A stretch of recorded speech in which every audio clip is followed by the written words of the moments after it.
노년이 되면 가족조차 등 돌리는 삶의 특징이 있습니다. 첫째는 권위적인 태도입니다. 특히 대한민국 일부 남자들의 얘기가 되겠습니다만 집에서 지위나 권력을 내세우는 남자들이 있습니다. 이런 권위적인 사람은 가정에서 남아있을 때 구성원들에게 꼰대로 느껴지기 쉽습니다. 어린 게 뭘 알아라며 나이를 내세워 고집을 부린다든지 나 때는 말이야라며 본인의 생각을 강요하는 경우 주변 사람들은 괴로울 수밖에 없습니다. 예를 들면 이런 겁니다.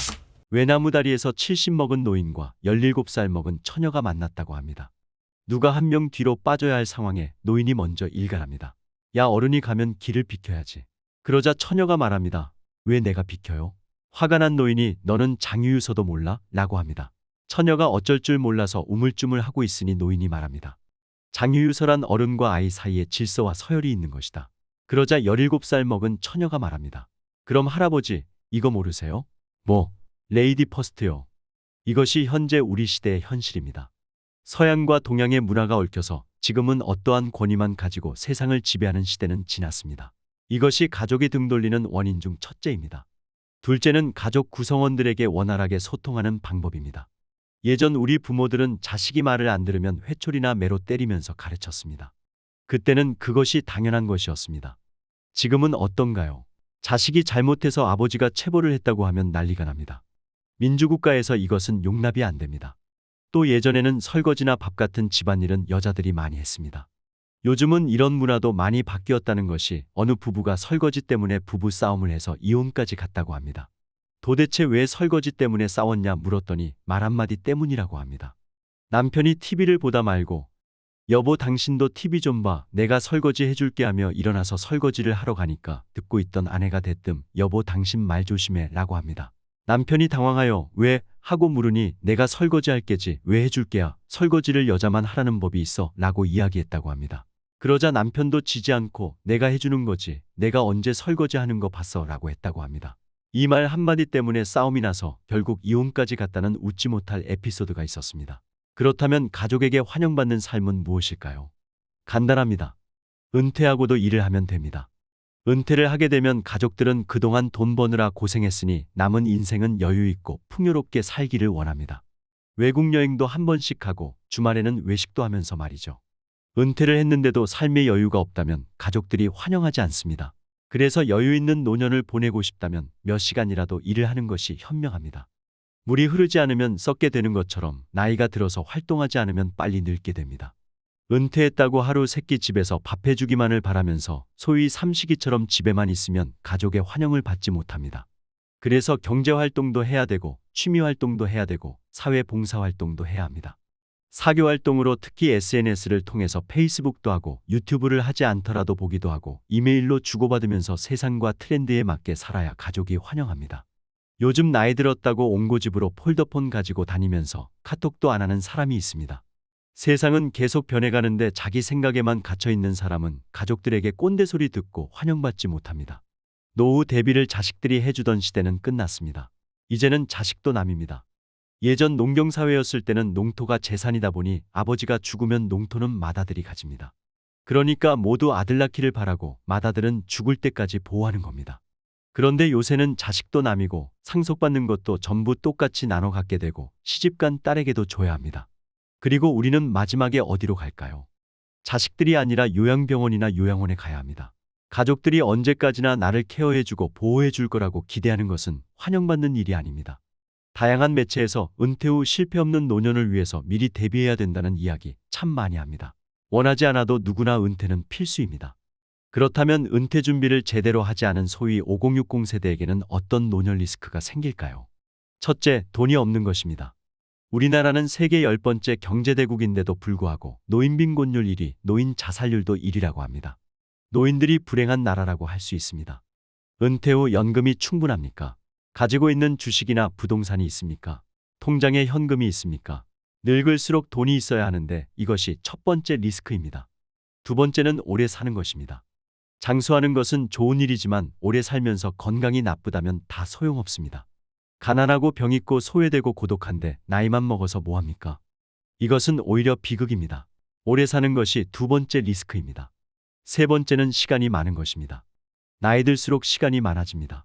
시간이 많아진다는 것은 하고 싶은 일, 해야 될 일이 많다는 것인데 그 시간이 각각 다르기 때문에 어느 사람은 시간이 너무 안 가서 걱정이고 어느 사람은 할 일이 많아 바빠서 죽겠다 합니다.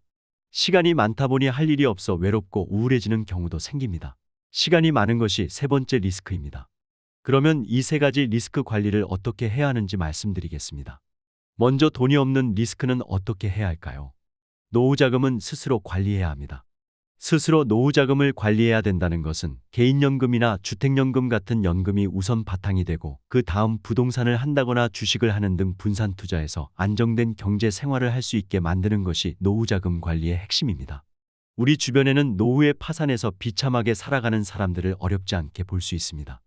지인 중 한 명은 자녀 3남매를 모두 대학까지 가르치고 결혼까지 시키느라 노후자금을 마련하지 못한 채 은퇴하고 노후자금을 만들기 위해 빚을 내서 프랜차이즈 치킨 가게를 열었습니다. 경험도 없는데 점주님들은 매달 평균 500 이상은 무조건 벌 수 있다는 본사 직원 말만 믿고 시작했다고 합니다. 그런데 막상 오픈하고 몇 달 해보니 본사에 로얄티 주고 월세 내고 알바비 주고 나니 남는 게 없어서 버티고 버티다가 결국 코로나를 이기지 못하고 문을 닫았다고 합니다. 늙어서 무리하게 투자하면 집안이 망합니다. 물론 돈이 많으면 상관없습니다. 내가 1, 2억 잃어도 사는데 전혀 문제 없는 사람들은 투자해도 됩니다. 그런데 내가 퇴직하고 퇴직금 정도밖에는 남은 것이 없는데 지인 말만 믿고 무리하게 투자했다가는 가족 전체가 폭망하는 결과를 가져옵니다. 왜냐하면 투자는 젊어서는 실패해도 재기할 만한 시간적 여유가 있습니다. 그러나 노년이 되고 실패하면 이제 탄력성이 부족하기 때문에 모험은 하지 않는 것이 중요합니다. 특히 가지고 있는 부동산을 담보로 대출을 받아 회사에 투자해서 이자를 늘리려고 하는 것은 2번, 3번 생각해 보셔야 합니다. 그러다 노후에 가지고 있던 돈까지 모두 잃게 되면 화병으로 술 먹고 인생 망치고 가정의 불행까지 가져올 수 있습니다. 따라서 무리한 경제 투자는 금물이라고 말씀드리고 싶습니다. 두 번째, 건강 리스크는 어떻게 관리해야 할까요? 건강해야 돈도 지키고 명예도 모두 지킬 수 있는데 건강을 잃으면 다 잃는 것입니다. 그래서 우리가 건강하기 위해서는 예방관리가 치료보다 낫습니다.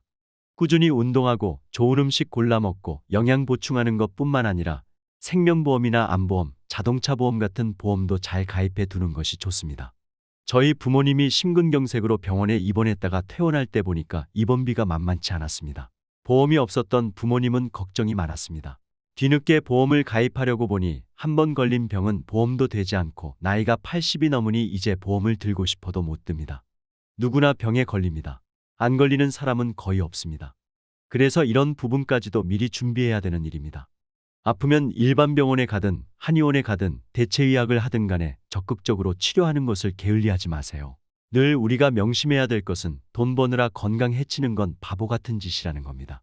아픈 후에 다시 건강을 되찾으려고 돈을 써도 그때는 늦습니다. 그러니 건강은 건강할 때 지키는 것이 중요합니다. 마지막, 시간 리스크를 관리하기 위해서는 주위에 진짜 친구가 있어야 합니다. 진짜 친구는 어떻게 구별할 수 있을까요? 새벽 2시에 전화해도 왜 전화했느냐고 화내지 않고 무슨 일 있냐 하고 걱정해주는 친구, 10,000원만 있어도 하루를 즐겁게 보낼 수 있는 친구, 이런 친구가 진짜 친구입니다. 그러면서 품위 유지하고 배우고 싶은 것도 배우고 해야 될 일도 적당히 하면서 이렇게 살아가는 것이 돈이 많이 없더라도 노후를 즐겁게 살 수 있는 방법입니다. 마지막으로 노후에 행복해지는 비결 3가지를 말씀드리겠습니다. 첫째는 남이 기쁠 때 함께 기뻐하는 것입니다. 저는 가수 이명웅을 참 좋아합니다. 모 프로그램에서 제가 응원하던 이명웅이 우승하여 눈물을 쏟을 때 저도 그렇게 기쁠 수가 없었습니다. 아니, 그 친구 우승하고 나하고 아무런 상관이 없는데 왜 나까지 기분이 좋았을까요? 야구도 내가 응원하는 팀이 이기면 그렇게 기분이 좋습니다. 남이 기쁠 때 기뻐하는 것, 이것이 훈련이 돼야 됩니다. 남의 기쁨을 나의 기쁨으로 아는 것, 이것은 설령 내가 기쁜 일이 없더라도 다른 사람에게서 기쁨을 찾을 수 있습니다. 다른 사람과 마음으로 교류하며 삶의 의미를 찾을 수 있습니다. 두 번째는 남과 비교하지 말자입니다. 우리는 늘 남과 나를 비교하며 살아갑니다. 어릴 때는 옆집 아이와 비교하고 나이 들어서는 옆집 남편, 부인과 비교합니다. 이런 비교에서 갈등이 나오고 미움이 나오고 죄악이 나옵니다. 남들과 비교해서 월등히 나아지고 싶은 욕망이 우리를 병들게 하고 있습니다. 자신의 존재를 있는 그대로 받아들이지 못하면 불행해집니다. 남과 비교하지 않고 자기 자신의 삶에 충실할 때 나로서 순수하게 존재할 수 있습니다. 진달래는 진달래답게 피면 되고 민들레는 민들레답게 피면 됩니다. 그냥 나답게 살면 됩니다. 세 번째는 가족을 돌보고 사랑하는 겁니다. 가정에서 입조심하지 않으면 행복한 노후는 없습니다. 중요한 것은 따뜻한 말입니다. 사람이 행복을 느끼는 것은 상대방의 따뜻한 말 한마디입니다. 집에서 아내에게 또는 남편에게 오늘 하루 힘들었지, 오늘도 수고했어와 같은 위로의 말은 빡빡한 우리의 인생에서 윤활유 같은 역할을 합니다. 인정하든 격려하든 칭찬하든 북돋아 주는 일은 가족을 사랑하는 가장 좋은 방법입니다. 인생은 장기전입니다. 초조하거나 서두르지 말고 황소걸음으로 뚜벅뚜벅 멀리 보고 간다 생각하면 됩니다. 기쁜 일, 슬픈 일, 희노애락이 연속됩니다. 우리의 1년도 봄, 여름, 가을, 겨울이 각각 다릅니다. 봄이 가고 여름이 오면 무덥습니다. 그러나 반드시 가을이 오고 겨울이 오듯이 대자연의 순리처럼 인간도 마찬가지로 내가 겪은 슬픔, 내가 겪은 아픔, 내가 겪은 아쉬움, 내가 겪은 외로움들도 모두가 다 겪는 일일 뿐입니다. 그러니 늘 지금 이 순간을 감사히 여기며 오늘이 내 생애 최고의 날이라고 생각하세요. 지금 여러분의 삶이 괴롭다면 이것도 연습이라고 생각하고 밝은 미래를 꿈꾸면서 두려움 없이 하루하루 성실히 살아나간다면 분명 후회 없는 노년이 될 것입니다.